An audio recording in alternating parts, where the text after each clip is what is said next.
நான் 3 இயர்ஸ் முன்னாடி ஒரு ஃப்ரீலான்ஸ் வெப் டெவலப்பரா தான் ஸ்டார்ட் பண்ணேன். சின்ன வெப்சைட்ஸ் பில்ட் பண்ணி கொடுத்து கண்டென்ட் கிரியேஷன் ஸ்டார்ட் பண்ணேன். டிஜிட்டல் ப்ராடக்ட்ஸ் கோர்ஸ்னு எல்லா டைப் ஆஃப் பிசினஸும் ட்ரை பண்ணி இப்போ நான் ஒரு சக்ஸஸ்ஃபுல் மார்க்கெட்டிங் ஏஜென்சியும் ரன் பண்ணிட்டு இருக்கேன். 2026ல உங்க ஃபர்ஸ்ட் 1 lakh earn பண்றதுக்கு நீங்க ட்ரை பண்ண வேண்டிய 5 things தான் இந்த வீடியோல பார்க்க போறோம். இந்த லிஸ்ட் உங்ககிட்ட கொடுக்கறதுக்கு முன்னாடி இந்த லிஸ்ட்டை நான் எப்படி ஆர்டர் பண்ணேன் அப்படின்றத ஃபர்ஸ்ட் சொல்லிடுறேன். இந்த லிஸ்ட்ல ஸ்டார்டிங் இருக்கிறது எல்லாத்துலயுமே லேர்னிங் ஜாஸ்தி இருக்கும், பட் இன்கம் கம்மியா இருக்கும். பட் இந்த லிஸ்டோட கடைசி போகும்போது இன்கம் ஜாஸ்தி இருக்கும், பட் லேர்னிங் அங்கேயும் இருக்கும். ஆனால் நீங்க தேடி லேர்ன் பண்ற மாதிரி இருக்கும். So the first thing in this list is internships. நான் என்னோட காலேஜ் டைம்ஸ்ல 4 internships பண்ணேன். அதில் 2 paid 2 unpaid. So what are internships? Internship அப்படின்றது நீங்க ஒரு கம்பெனியில் லேர்னிங்காக ஒர்க் பண்ண போவீங்க. அங்கே உங்களுக்கு இண்டஸ்ட்ரி பற்றி சொல்லியும் தருவாங்க. அட் த சேம் டைம் உங்ககிட்ட சின்ன ஒர்க்ஸ் கொடுத்து உங்களை பண்ண வைப்பாங்க. இண்டஸ்ட்ரியல் எக்ஸ்பீரியன்ஸ்க்காக நம்ம இது பண்ணுவோம். இதில் பெய்ட் இன்டர்ன்ஷிப்ஸ் அப்படின்னா நீங்க பண்ற work you will get a stipend. Unpaid இன்டர்ன்ஷிப்ஸ்ல you will get an experience letter or else recommendation letter. நான் நிறைய பணம் சம்பாதிக்கணும் அதுக்காக நான் இன்டர்ன்ஷிப் சூஸ் பண்றேன் அப்படின்னு நீங்க சொல்றீங்கன்னா ஐம் சாரி, யூ காண்ட். நான் ஆல்ரெடி சொன்ன மாதிரி இன்டர்ன்ஷிப்ஸ் அப்படின்றது லேர்னிங் பர்பஸ்க்காகவே உருவாக்கப்பட்ட ஒரு விஷயம். ஸோ தட் அங்கே நீங்கள் லேர்னிங் தான் நிறையா இருக்கான்னு பார்க்கணும். அங்கே எவ்வளோ ஏர்னிங் பண்ண முடியுன்றதை யோசிக்கிறத நிப்பாட்டிடுங்க. If you are getting a stipend, that's fine. But அதை வச்சே நம்ம கோட்டை கட்டிடலாம் அப்படின்ற அளவுக்கு பிளான் போடக்கூடாது. இன்டர்ன்ஷிப்ஸ் பொறுத்த வரைக்கும் உங்களுக்கு ஹை ரிஸ்க் டாஸ்க் எதுவும் கொடுக்க மாட்டாங்க. ஸோ நீங்கள் சொதப்பினாலும் பிரச்சனை இல்லை, உங்களுக்கு சொல்லி தரதுக்கு ஆள் இருப்பாங்க.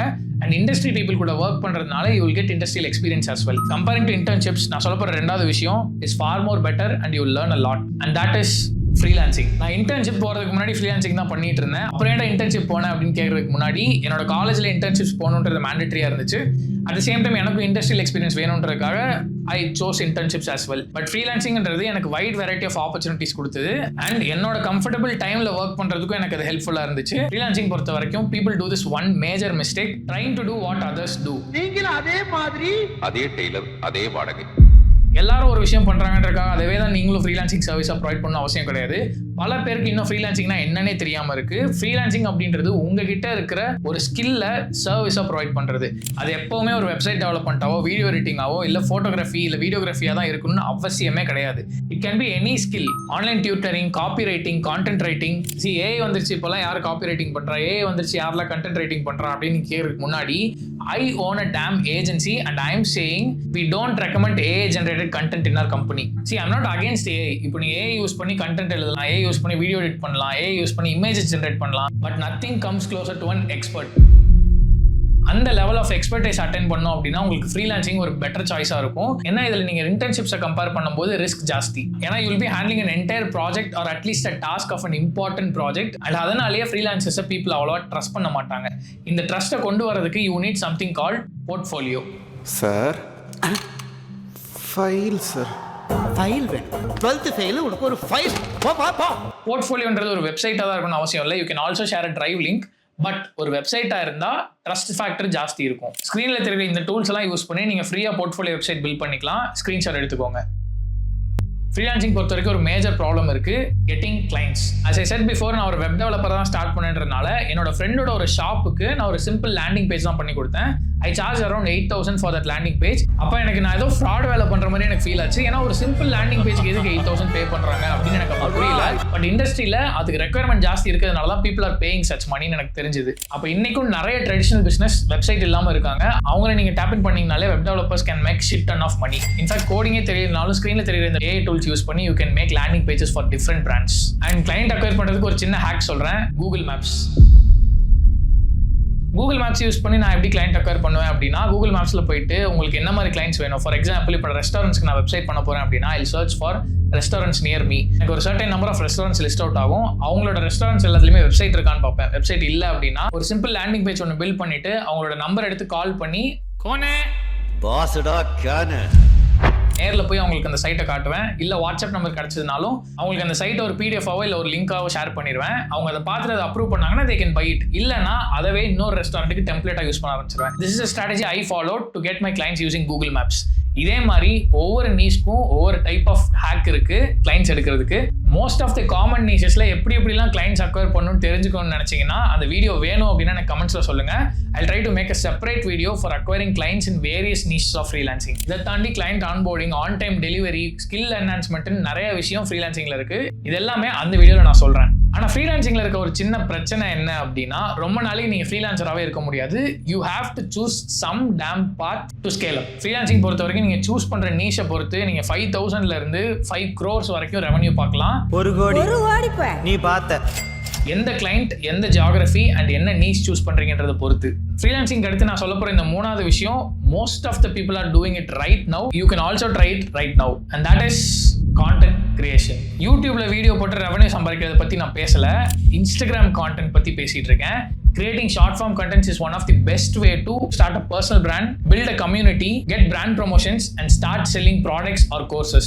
நீங்க எந்த ஒரு கிரியேட்டர் எடுத்து பாத்தீங்கனாலும் இனிஷியலா கண்டென்ட் போட ஆரம்பிச்சிருப்பாங்க, அதுக்கப்புறம் ப்ரொமோஷன்ஸ் பண்ண ஆரம்பிச்சிருவாங்க, அதுக்கப்புறம் ஒரு சர்வீஸ் இல்ல ப்ராடக்ட் வந்து விற்க ஆரம்பிச்சிருவாங்க. ஏன் எல்லாருமே இந்த மாடல் ட்ரை பண்றாங்க அப்படின்னா this model works. Content creation பொறுத்த வரைக்கும் ஃப்ரீலான்சிங் மாதிரியே நீங்க நீஷ் சூஸ் பண்ற மாதிரி இருக்கும். எல்லாருமே EMI போட்டு ஃபோன்ஸ் வாங்கிருப்பீங்கன்னு எனக்கு தெரியும். உங்ககிட்ட என்ன ஃபோன் இருக்கோ just open the camera and start recording whatever the hell happening around you. And content creation பொறுத்த வரைக்கும் ஒரே ஒரு மேஜர் ஃபேக்டர் தான், கன்சிஸ்டன்சி இஸ் த கீ. கண்டினியூஸா கண்டென்ட் போடுறதுக்கு என்கிட்ட கண்டென்ட்டே இல்லையே, லைஃப் அவ்வளோ எக்ஸைட்டிங்காவே இல்லையே அப்படின்னு நீங்க சொல்றீங்கன்னா, there is this person called Ishan Sharma. I personally like him and I love his content. He stated this in a podcast. I think the first step is to figuring out your niche. If you are a 18-year-old, that is the niche. An 18-year-old exploring his or her life. உங்களுக்கு இப்பதான் ஒரு 18 வயசு ஆகுது, லைஃப்னா என்ன நீங்க இப்பதான் understand பண்ணிட்டு இருக்கீங்க அப்படின்னா that is your niche. நீங்க என்னெல்லாம் ட்ரை பண்றீங்க, எதுலலாம் ஃபெயில் ஆகுறீங்க அப்படின்றத ஒரு கான்டென்ட்டா போட ஆரம்பிக்கலாம். அண்ட் இதுக்கு ரொம்பவே ஹெல்ப் பண்ற ஒரு ப்ரூவன் கான்டென்ட் ஸ்ட்ராட்டஜி தான் தி நெட்ஃபிளிக்ஸ் ஸ்ட்ராட்டஜி. நெட்ஃபிளிக்ஸ் ஸ்ட்ராட்டஜி அப்படின்னா என்ன அப்படின்னு கேட்டிங்கன்னா, நெட்ஃபிளிக்ஸில் எப்படி நம்ம வெப் சீரிஸ் பார்க்குறோமோ அதில் ஒவ்வொரு எபிசோடாக போடுறாங்களோ அதே மாதிரி கான்டென்ட்டையும் ஒவ்வொரு எபிசோடாக போடுவாங்க. இங்கே நிறைய கான்டென்ட் கிரியேட்டர்ஸ் இந்த எபிசோட் ஸ்ட்ராட்டஜி யூஸ் பண்ணுறதை நீங்கள் பார்த்துருக்கலாம். நானே 30 நாள் இன்டர்ன்ஷிப் வாங்குவது எப்படின்னு ஒரு ஃபன் சீரிஸாக ஸ்டார்ட் பண்ணி அதில் டெய்லி எபிசோட்ஸாக என்னோட கண்டென்ட்டை போஸ்ட் பண்ணி தான் என்னோட ஃபர்ஸ்ட் 30K ஃபாலோவர்ஸை பில்ட் பண்ணேன். ஒரு சீரிஸாக போகிறதுல என்ன பெனிஃபிட் அப்படின்னா, நீங்கள் ஒரு கமிட்மெண்ட்டை பப்ளிக் ஆடியன்ஸ் கிட்ட கொடுத்துட்றீங்க, அந்த கமிட்மெண்ட்காகவே கன்சிஸ்டண்டாக கண்டென்ட் போட ஆரம்பிப்பீங்க. இந்த மாதிரி நீங்கள் ஒரு பவுண்டட் சீரிஸாக போடும்போது நீங்கள் நிறைய ரிசர்ச் பண்ணுவீங்க, கான்டென்ட் கிரியேஷனை நிறைய இம்ப்ரூவ் பண்ணுவீங்க அண்ட் உங்களுக்கான நீஷ் என்ன அப்படின்றதையும் ஃபிகர் அவுட் பண்ணிடுவீங்க. சரி, நான் நிறைய சொல்றேன்றதுனால it kind of feels exhausting, but trust me, content creation is easy when you start loving to post content. Again, content creation பொறுத்த வரைக்கும் நான் சொல்லணும்னு அவசியமே கிடையாது. பிராண்ட் ப்ரொமோஷன்ஸ் வரும், ப்ராடக்ட் லான்ச் பண்ணலாம், சர்வீசஸ் ப்ரொவைட் பண்ணலாம், ஃப்ரீலான்சிங் பண்ணலாம். இது எல்லாத்துலையுமே நீங்கள் ஒரு ரெக்கரிங் ரெவன்யூ கொண்டு வந்துட்டீங்க அப்படின்னாலே you can easily make 1 crore in a year. Again இதுலையுமே நீங்கள் என்ன நீஷ் சூஸ் பண்ணுறீங்க, எந்த ஜியாகிரபியில் போஸ்ட் பண்ணுறீங்க அண்ட் எந்த கேட்டகரி ஆஃப் ஆடியன்ஸ் உங்கள் கண்டென்ட்டை பார்க்குறாங்கன்றதை பொறுத்து இந்த ரெவன்யூ ரேஞ்ச் மாறும். Internships, freelancing, content creation. I have tried all these 3 things including the 4th thing that I'm about to say, which is SMM agency. Agency பொறுத்த வரைக்கும் you have 2 options. Either you can go niche specific. இப்போ video editing agency அப்படின்னா bunch of video editors சேர்ந்து கிளைண்ட்ஸுக்கு videos different type of videos edit பண்ணி கொடுப்பாங்க. But on the other hand நீங்கள் ஒரு ஃபுல் ஆன் ஏஜென்சியாக போறீங்க, ஃபார் எக்ஸாம்பிள் SMM ஏஜென்சியாக போறீங்க அப்படின்னா you need a video editor, you need a videographer, you need a content writer, you need a social media manager. இந்த மாதிரி variety of skills தேவைப்படும் and variety of skills இருக்கிற டீமும் தேவைப்படும். Traditional பிசினஸ்க்கும் ஏஜென்சிக்கும் என்ன difference அப்படின்னா, நீங்கள் இன்வெஸ்ட்மெண்ட் பண்ணி கூட்ஸ் வாங்கி விற்கிற பிசினஸ் கிடையாது இது. It's something that entirely relies on skills. உங்ககிட்ட ஸ்கில்டான பீப்புள் இல்லை அப்படின்னா நீங்கள் எவ்வளோ இன்வெஸ்ட் பண்ணாலும் உங்களால் ஒரு proper successful agency business run பண்ண முடியாது. இந்த மாதிரி ஒவ்வொரு ஸ்கில்லுக்கும் பெஸ்ட் பீப்புளை பார்த்து சூஸ் பண்ணி ஒரு டீம் பில்ட் பண்ணிட்டீங்க அப்படின்னா you can start acquiring clients. Since content agency அப்படின்ற நீஷ்ல நான் இருக்கிறதுனால மற்ற ஏஜென்சியில் இருக்க பீப்புளையும் நான் பார்க்குறேன். என்னோட ஃப்ரெண்ட்ஸே நிறைய பேர் ஏஜென்சிஸ் ரன் பண்ணுறாங்க. இவங்க எல்லாரோட ரெவன்யூ குமுலேட்டிவாக பார்க்குறப்போ இங்கே ரேஞ்சுன்னு பார்த்தோம் அப்படின்னா easily you can make 60,000 to 6 crores per month. அகைன் நீங்கள் என்ன குவாலிட்டி ஆஃப் சர்வீஸ் பண்ணுறீங்கன்றதை பொறுத்து இந்த ரேஞ்ச் மாறும். சோஃபார் நான் சொன்ன இந்த 4 விஷயத்தையுமே ட்ரை பண்ணிட்டேன். அண்ட் 5th இருக்கிற ஒரு விஷயம் தான் நான் ட்ரை பண்ணணும்னு ரொம்ப நாளாக யோசிச்சுட்டு இருக்கேன். I know shit ton of money is in this industry and இதை எப்படி கிராக் பண்ணி இதை எப்படி வந்து ஒரு மாடலாக ஒர்க்கிங் மாடலாக கொண்டு வரது அப்படின்றத நான் இப்போ யோசிச்சுட்டு இருக்கேன். Micro influencer marketing. ஏன்னா போய் இன்ஃப்ளூயன்சர் மார்க்கெட்டிங், பிராண்ட் ப்ரொமோஷனே நீ வந்து இவ்வளோ பெரிய விஷயமா சொல்ற அப்படின்னு நீ கேட்கறதுக்கு முன்னாடி I'm not talking about bigger influencers. ஒரு 1 million ஃபாலோவர்ஸ் இருக்கவங்க, இல்லை வந்து 100K ஃபாலோவர்ஸ் இருக்கவங்க, இல்லை 700K, 800K, 2 million, 7 million அந்த மாதிரி மில்லியன்ஸ் இருக்க கிரியேட்டர்ஸ் பற்றி நான் பேசல. ஒரு 10,000 பீப்புள்லேருந்து ஒரு 100Kக்குள்ள ஆடியன்ஸ் வச்சிருக்கிற micro influencers. Chitra Aravindan, social media. நான் வந்து ஒரு பெரிய பிராண்ட் ஓனரை மீட் பண்ணப்போ எனக்கு அவர் சொன்ன ஒரு ஷாக்கிங்கான விஷயம் தான் என்னை வந்து இந்த மாடலே யோசிக்க வச்சுது. I'll explain it to you. Let's take an example. இப்போ வந்து ஒரு பெரிய க்ளோதிங் பிராண்ட் இருக்குன்னு வச்சுக்குவோம். இந்த க்ளோதிங் பிராண்ட் வந்துட்டு ஒரு பெரிய இன்ஃப்ளூயன்சராக பார்த்து எங்களோட க்ளோத்ஸை நீங்கள் வந்து ப்ரொமோட் பண்ணுங்க, உங்களோட வீடியோஸில் வந்து இந்த மாதிரி எங்களோட க்ளோத்ஸை போட்டு இது நல்லா இருக்குன்னு சொல்லுங்க அப்படின்னு பே பண்ணுறாங்கன்னு வச்சுக்குவோம். லெட்ஸே அவங்க வந்து ஒரு 1 million ஃபாலோவர்ஸ் வச்சிருக்காங்க, ஒரு 1 million ஆடியன்ஸ் வச்சிருக்காங்க அப்படின்னா அவங்களுக்கு எவ்வளோ வியூஸ் போகுதுன்றதை பொறுத்து ஒரு 1 minute வீடியோக்கு அவங்க ஈஸியாக 5 to 6 lakhs வரைக்கும் கூட சார்ஜ் பண்ணலாம். எப்படி பார்த்தாலும் பிராண்ட் கிட்ட இருந்து ஒரு லம்சமான அமௌண்ட் ஒரு கிரியேட்டர் கிட்ட போகுதுன்றதான் இங்கே scenario. On the other hand micro influencers எடுத்துக்கலாம், இங்கேயும் அதே 6 lakhs தான் இருக்கு. ஆனால் இதே 6 lakhக்கு இவங்க கிட்டத்தட்ட 60 மைக்ரோ இன்ஃப்ளூயன்சர்ஸ்க்கு அவங்களோட ஃபர்ஸ்ட் ப்ரமோஷன் வீடியோ பண்ண வைக்க முடியும். இந்த ஒரு கேப் பேஸ் பண்ணி தான் நாங்கள் கேம்பெயின்ஸ் ரன் பண்றோம்னு எனக்கு ஒரு பிராண்ட் ஓனர் சொன்னாரு. எப்படி பார்த்தாலும் பிராண்ட் 6 லட்ச ரூபாய் செலவு பண்ணணும்னு முடிவு பண்ணிட்டாங்க. அதை வந்து மொத்தமா ஒருத்தர் மேல பெட் கட்டுறதுக்கு பதிலாக ஒரு 60 பேர் மேல பெட் கட்டணும் அப்படின்னா ஜெயிக்கிறதுக்கான ரேஷியோ இங்க ஜாஸ்தி. இங்க 60 கிரியேட்டிவ் பிரெயின்ஸ் ஒர்க் பண்றதுனாலேயே டிஃப்ரெண்ட் கிரியேட்டிவ் கேம்பெயின்ஸையும் இவங்க ஜஸ்ட் ஒரு இன்ஃப்ளூயன்சர் கொடுக்க வேண்டிய காசுலயே பண்ணிடுவாங்க. நான் ஃபிகர் அவுட் பண்ண வரைக்கும் நான் இதில் எப்படி ரெவன்யூ பண்ணலாம்னு நான் யோசிக்கிறேன்னா 2 விஷயம் இருக்குது. ஒன்று, you can be a micro influencer or start micro influencer pages. இதுக்கு ஒரு கிளாசிக் எக்ஸாம்பிள் சொல்லணும் அப்படின்னா நான் லோக்கி மேன் ஒரு ஃபிட்னஸ் இன்ஃப்ளூயன்சர் ஃபாலோ பண்ணுவேன். வேற நீஷ்ல வேற பேஜ் கிரியேட் பண்ணி அதெல்லாம் கண்டென்ட் போட ஆரம்பிப்பாங்க. ஃபார் எக்ஸாம்பிள் அவரோட டாக்கு ஒரு பேஜ் இருக்கும், ஃபிட்னஸ் பற்றி ஒன்று, ஸ்கின் கேர் பற்றி ஒன்று. ஸோ இந்த மாதிரி டிஃப்ரெண்ட் நீஷ்ல கண்டென்ட் போடுறப்போ wide variety of brand deals கிடைக்கும். அட் த சேம் டைம் நம்ம வந்து அந்த மைக்ரோ இன்ஃப்ளூயன்சர் கேட்டகரிக்குள்ளேயும் இருப்போம், பெரிய மேக்ரோ இன்ஃப்ளூயன்சர் கேட்டகரிக்குள்ளேயும் நம்ம இருப்போம். ஆல்ரெடி ஒரு நல்ல ஆடியன்ஸ் வச்சிருக்கீங்க அப்படின்னா this is your good time to ஸ்விட்ச் நீஷ்.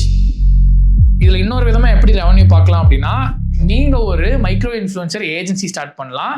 மைக்ரோ இன்ஃப்ளூயன்சர்ஸ் மோஸ்ட்லி அவங்களோட ஃபாலோவர்ஸ்க்கு எல்லாருக்குமே ரெஸ்பாண்ட் பண்ணுவாங்க. கண்டென்ட் கிரியேஷனுக்கு புதுசா வந்திருக்காங்கன்றதுனால புதுசா நிறைய பேர் டிஎம் பண்ணா அவங்களும் அதை வந்து ஆர்வமா எடுத்து ரிப்ளை பண்ணுவாங்க. அதனால நான் ரிப்ளை பண்ண மாட்டேன்னா சொல்ல வரல, நான் இப்போ வரைக்கும் எல்லா டிஎம்க்கும் முடிஞ்ச அளவுக்கு ரிப்ளை பண்ணுவேன். You can always DM me in my Instagram. இதுதான் என்னோட Instagram handle. So do follow. நீங்க ஒரு மைக்ரோ இன்ஃப்ளூயன்சர் ஏஜென்சி ஸ்டார்ட் பண்ணிட்டீங்கன்னா இந்த மாதிரி மைக்ரோ இன்ஃப்ளூயன்சர்ஸ் எல்லாருக்கிட்டையுமே போய் டிஎம் பண்ணலாம். நான் இந்த மாதிரி ஒரு கம்யூனிட்டி ஆஃப் இன்ஃப்ளூயன்சர்ஸ் வந்து ரெடி பண்ணிட்டு இருக்கேன். பிராண்ட்ஸ் கிட்ட பேசி நான் டீல்ஸ் உங்களுக்கு வாங்கி தரேன். நம்ம வந்து ஒரு 70-30 கமிஷன்ல ஒர்க் பண்ணலாம். இப்போ பிராண்ட் வந்து உங்களுக்கு ஒரு 10,000 பே பண்றாங்கன்னா எனக்கு நீங்க 3,000 கொடுத்தா போதும். இந்த டீல் உங்களுக்கு நான் கொண்டு வந்ததுக்காக ஒரு கமிஷன் எடுத்துக்கிறேன்.